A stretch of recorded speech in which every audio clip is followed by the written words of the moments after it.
है आप सबका आपके favourite channel online exam centre में। और जो प्रोफेशनल एग्जामिनेशन बोर्ड है उन्होंने जेल डिपार्टमेंट जो जेल प्रहरी का जो एग्ज़ाम होने वाला था उसके रिगार्डिंग में जो असमंजस था कि एग्ज़ाम होगा कि नहीं होगा या पोस्टपोन होगी, डेट होगी कि नहीं होगी, तो मध्य प्रदेश गवर्नमेंट ने इसको क्लियर कर दिया कि एग्ज़ाम तो आपका होके रहेगा।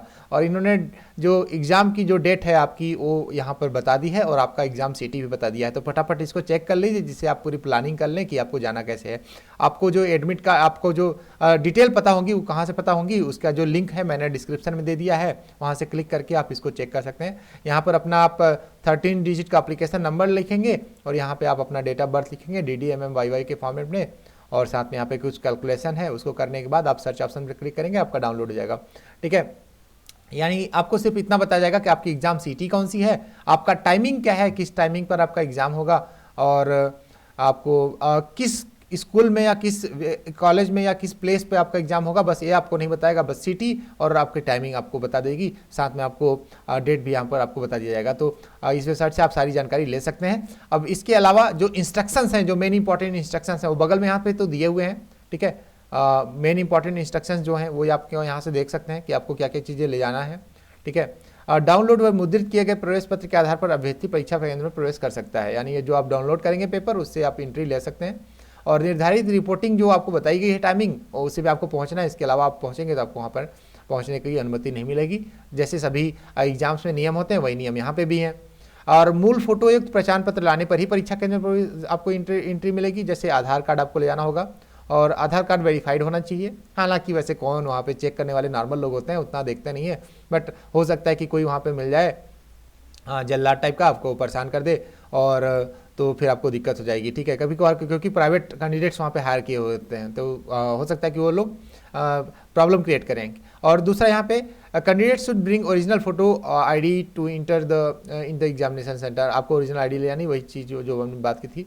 और TSC के द्वितीय भाग में स्वहस्ताक्षरित फोटो लगाना अनिवार्य है। यानी जो आप एडमिट कार्ड डाउनलोड करेंगे उसमें आपको जो दूसरा पोर्शन होगा उसमें आपको अपना फ़ोटो जो स्वहस्ताक्षरित फ़ोटो लगाना वहाँ पे आपके लिए ज़रूरी होगा। और मंडल की जो वेबसाइट है, जो PEB MP गवर्नमेंट की जो वेबसाइट है, और इससे रिलेटेड मॉक टेस्ट अवेलेबल है, तो आप मॉक टेस्ट दे के जरूर दीजिए जिससे आपको पता होगा कि एग्जाम कैसे होना है। क्योंकि जो लोग कई सारे बच्चे होंगे जो पहली बार एग्जाम दे रहे होंगे, तो आपको इस वेबसाइट पे मॉक टेस्ट मिल जाएगा और वहाँ पे आप जाके मॉक टेस्ट दे सकते हैं और मॉक टेस्ट आपके लिए अवेलेबल करवा दिया गया है। ठीक है, और ये ऑनलाइन होगा, आपके एग्जाम भी ऑनलाइन होगा। और जो परीक्षा में जो आपकी एंट्री होगी वो बायोमेट्रिक पद्धति से की जाएगी, यानी आपका बायोमेट्रिक चेकअप किया जाएगा और ये बाकी सारी डिटेल है। फिर वहाँ पे आपको एक अलग अपना कंप्यूटर अलॉट किया जाएगा और वहाँ पर आपको किसी प्रकार का कंप्यूटर, बीपर्स, पेजर्स, मोबाइल फ़ोन, ये सब सारी चीज़ें, कोई भी इलेक्ट्रॉनिक गैजेट आपको लेके नहीं जाना है। बाकी जो कंप्लीट इंस्ट्रक्शन है वो आपको यहाँ पर क्लिक करेंगे तो वहाँ से डाउनलोड होगा। और चलिए हम आपको इंस्ट्रक्शन दिखाते हैं क्या इंस्ट्रक्शन हैं। उम्मीदवार के स्वास्थ्य और सुरक्षा सुनिश्चित करने के लिए कोविड-19 के वर्तमान परिदृश्य में भारत सरकार के निर्देशानुसार सोशल डिस्टेंसिंग, सामाजिक दूरी के उपायों को लागू करेगा।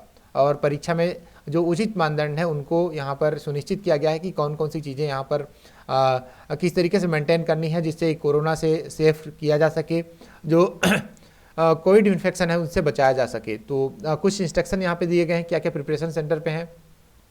ठीक है, तो आपको इन पे ध्यान रखना चाहिए कि जो भी सेंटर है उनको तो पहले तो साफ़ सुथरा किया जा रहा है और फिर उसके बाद जो बैठने की जो जगह है उसको पूरी तरीके से सैनिटाइज किया जा रहा है। और साथ में जिस कुर्सी, जिस कीबोर्ड, माउस पे वगैरह पे आप जो भी यूज़ करेंगे आप वहाँ पे उन सबको भी सैनिटाइज किया जा रहा है। दरवाजे, खिड़कियाँ, जो भी रेलिंग वगैरह होती हैं सभी को। भारत सरकार निर्देशानुसार 2 सीटों के बीच में गैप रखा जाएगा। 2 सीट होंगी, उनके बीच में गैप होगा। यानी पहले होता था अगल बगल भी लोग बैठते थे, बट अब इस बार बगल में आपके कोई नहीं रहेगा, बगल के बगल में आपके लिए लोग बैठेंगे। ठीक है, और हैंड सैनिटाइजर का प्रवेश परीक्षा स्थल के अंदर विभिन्न स्थानों पर उम्मीदवारों और केंद्र कर्मचारियों के लिए उपलब्ध होंगे। यानी सैनिटाइजर खुद से अवेलेबल करवाएगा सेंटर भी, और साथ में आपको अपना सैनिटाइजर भी 50 ml का लेके जाना है। ठीक है, स्वच्छता सुनिश्चित करने के लिए दस्ताने पहनने वाले पर्यवेक्षक, यानी जो पर्यवेक्षक होंगे वो दस्ताने पहने हुए रहेंगे। अगर नहीं पहने हैं तो आप बिल्कुल वैसे, हालांकि जो एग्जाम जो कंडक्ट करा रहे हैं वो तो उनको अवेलेबल करवाएंगे, कंपलसरी रहेगा ही रहेगा, बट अगर नहीं पहनते तो आप भी उनको टोक सकते हैं। यह सुनिश्चित किया जाता है कि सोशल डिस्टेंसिंग मानदंडों को सुनिश्चित करने के लिए सभी प्रक्रियाएं सही से लागू हों।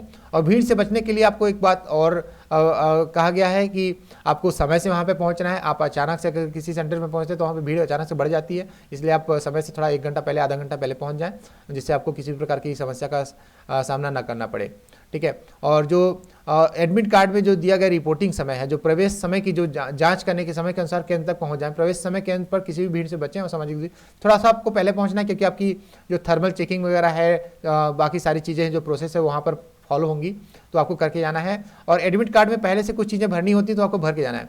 मास्क लगाना सभी के लिए कंपलसरी होगा, स्टूडेंट भी मास्क में होंगे, और जो साथ में वहाँ पे जो सहायक होते हैं, लेखन सहायक होते हैं, उनके लिए भी मास्क वहाँ पे लगाना ज़रूरी है, ठीक है। परीक्षा से संबंधित दस्तावेज जैसे एडमिट कार्ड, आईडी कार्ड, कृपया अधिक जानकारी के लिए एडमिट कार्ड देखें। एडमिट कार्ड में और भी जानकारी दी जाएगी। और एक साधारण पारदर्शी बाल पॉइंट पेन, आपको पहले पेन दिया जाता था, बट इस बार आपको पेन लेके जाना है, ये मेन इंपॉर्टेंट पॉइंट है, इस बार आपको पेन लेके जाना है। नेक्स्ट है additional photograph to be pasted on the attendance sheet, आपको एक एडिशनल फोटोग्राफ लेके जाना है, ठीक है। तो आप पहले से ही चिपका के भी लेके जा सकते हैं, क्योंकि वहाँ पर साइन वगैरह नहीं करेंगे, आप वहाँ पे भी कर सकते हैं, बाकी चीज़ जो भी एडमिट कार्ड में लिखा रहेगा।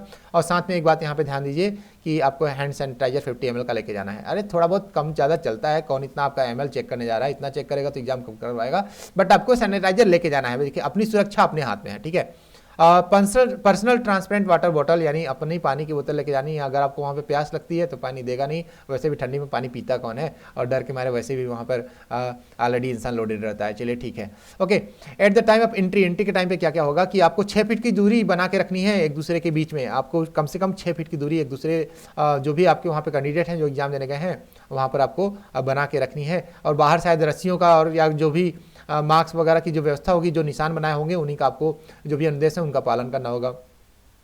किसी भी स्थिति में भीड़ वाले स्थान पर बचने की कोशिश आपको करनी होगी, ठीक है। और भीड़ से बचने के लिए जो पहले क्या होता था, लैब नंबर 1, लैब नंबर 2 इस तरीके से लिखा होता था, बट इस बार नहीं लिखा रहेगा। और मुझे ये बात समझ में नहीं आती कि अगर लैब नंबर लिखेंगे नहीं तो लोग तो किसी एक पास इकट्ठा होकर पूछना चालू कर देंगे या किसी आपस में पूछना चालू कर देंगे।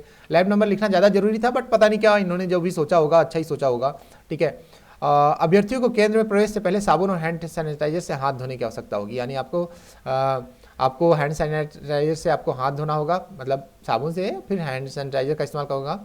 और सेंटर में विभिन्न स्थानों पर हैंड सैनिटाइजर उपलब्ध होंगे, ठीक है। अब हाथ धोने वाली बात है तो हाथ हमको लगता है कि खुद से धोएं ज़्यादा बेहतर है, क्योंकि अगर हम जो भी संस्था है वहाँ पे उसका अगर हम नल इस्तेमाल करते हैं तो सारे लोग तो उसी का नल इस्तेमाल करेंगे, फिर तो फैलने का चांस और बढ़ जाएगा। इसलिए मैं सजेस्ट करूँगा कि पर्सनली अगर आप अपना पानी रखें तो उससे धो लीजिए, नहीं तो फिर अपना पहले से ही हाथ सेफ करके रखिए या ग्लव्स वगैरह रखिए, क्योंकि पता नहीं कौन कहाँ से कैसे कैसे, क्योंकि उस सेंटर पर ऑलरेडी कई दिन से एग्जाम कंडक्ट हो रहे होंगे और डेफिनेटली श्योर है कि जो भी जिस तरीके से कोविड फैला है, कोई ना कोई तो ऐसा होगा जो वहाँ से कोविड इन्फेक्टेड होगा या थोड़ा बहुत माइल्ड सिम्टम वाला होगा जो वहाँ से एग्जाम देने जरूर जाएगा। तो अपनी सुरक्षा को आपको खुद ध्यान रखना होगा। आपको पब्लिक प्लेस के जो नल वगैरह है उनको यूज करने से बचना होगा। उम्मीदवार को निर्देश अनुसार एडमिट कार्ड में विधिवत डिटेल्स भरा हुआ लाना होगा, यानी आपको जो भी डिटेल्स पूछा गया होगा आपको पहले से ही फिलअप करके लाना होगा वहाँ पे। प्रवेश के समय एडमिट कार्ड पर स्व घोषणा और शरीर का तापमान जो ये सब जो होगा, ये सब चीज़ों की जांच की जाएगी। आपको जो स्व घोषणा उसमें लिखना होता है और आपकी जो बॉडी का टेम्परेचर होता है। और केंद्र कर्मचारी प्रवेश पत्र पर बारकोड स्कैन करने के बाद ही आपको संबंधित लैब के लिए मार्गदर्शन करेंगे, क्योंकि आपको उसमें एक बारकोड होगा और बारकोड को ही स्कैन करने के बाद आपको जो कि आपकी जो भी लैब होगी उसमें आपको भेजा जाएगा। उम्मीदवार को केंद्र के कर्मचारी द्वारा प्रदान किए गए निर्देश कड़ाई से पालन करना आवश्यक है। कृपया ध्यान दें कि यदि कोई परीक्षा के दिन प्रवेश पत्र में उल्लेखित सरकार केंद्र या राज्य सरकार के जो निर्देशों का उल्लंघन करता है उसको परीक्षा में बैठने की अनुमति नहीं दी जाएगी, ठीक है। अब परीक्षा के दौरान किन बातों का ध्यान रखना है, ये तो थी परीक्षा के पहले की तैयारी। रफ कार्य के लिए उम्मीदवार द्वारा उपयोग किए गए प्रत्येक उम्मीदवार के डेस्क पर A4 साइज का पेपर सीट आपको दिया जाएगा, और यदि उम्मीदवार रफ काम के लिए अतिरिक्त सीट की आवश्यकता होती है तो उसके मांगने पर उपलब्ध भी करवाया जाएगा, यानी रफ के लिए आपको सीट दी जाएगी और अगर आपको एक्स्ट्रा सीट जरूरत पड़ती तो भी दी जाएगी। प्रत्येक पारी शुरू होने से पहले उम्मीदवार की अंतिम पारी के बाद बैठने की जगह को पूरी तरीके से साफ कर दिया जाएगा। Monitor, keyboard, mouse, web camera, desk और कुर्सी, अभ्यर्थी आगे भी सैनिटाइजर से उपरोक्त वस्तुओं को सैनिटाइज कर सकते हैं। जो चीज़ें सैनिटाइज हुई हैं उनको भी आप, अगर लगता है कि आपको कीबोर्ड, माउस या कोई चीज़ ऐसा है तो उसको भी आप सैनिटाइज कर सकते हैं। जो परीक्षा प्रयोगशाला कमरे हाल में उपलब्ध कराया जाएगा, जो भी चीज़ आपको अवेलेबल करवाते हैं उसको आप सैनिटाइज अपने लेवल पे कर सकते हैं। पेपर जो मिलेगा उसको सैनिटाइज मत कीजिएगा, वरना पेपर पे रफ करते नहीं बनेगा, ठीक है। सैनिटाइजर से हैंड सैनिटाइज करने के बाद अभ्यर्थी को उपस्थित पत्रक में हस्ताक्षर करना होगा। यानी वहाँ पर अटेंडेंस सीट आएगी और उस अटेंडेंस सीट पर भी आपको वहाँ पर सिग्नेचर करना होगा, उसको फिर आपको पहले सैनिटाइज करना होगा उसके बाद, है ना, हैंड सैनिटाइज करेंगे, फिर आप उसमें साइन करेंगे और हो सके तो साइन करने के बाद भी आप उसमें कर सकते हैं। आफ्टर एग्जामिनेशन के बाद क्या प्रोसेस है कि जब आप एग्जामिनेशन पूरा होगा तो आपको इकट्ठा नहीं उठना है, वहाँ पर इंस्ट्रक्शन दिया जाएगा और 1 बाय 1 वहाँ से उठना है और फिर बाहर जाना है। और जब आपको रफ पेपर दिया जाएगा उसको एक बॉक्स में बताया जाएगा कहाँ पर रखना है, एक बॉक्स रखा हो, उस बॉक्स में जाके डालना है, किसी को हाथों हाथ नहीं देना है। तो परीक्षा के लिए बहुत ही कम दिन बचे हैं। आई होप कि आपकी तैयारी बहुत अच्छी चल रही होगी। सबसे बेहतर तरीका है कि पुराने पेपर को सॉल्व किया जाए और जो आपका वीक पोर्शन है उसको कवर किया जाए और आई होप कि आप बहुत ही अच्छा करेंगे। और ये जो भी क्राइसिस चल रही है इसको आप अपनी सुरक्षा को ध्यान में रखते हुए सही तरीके से एग्जाम देंगे।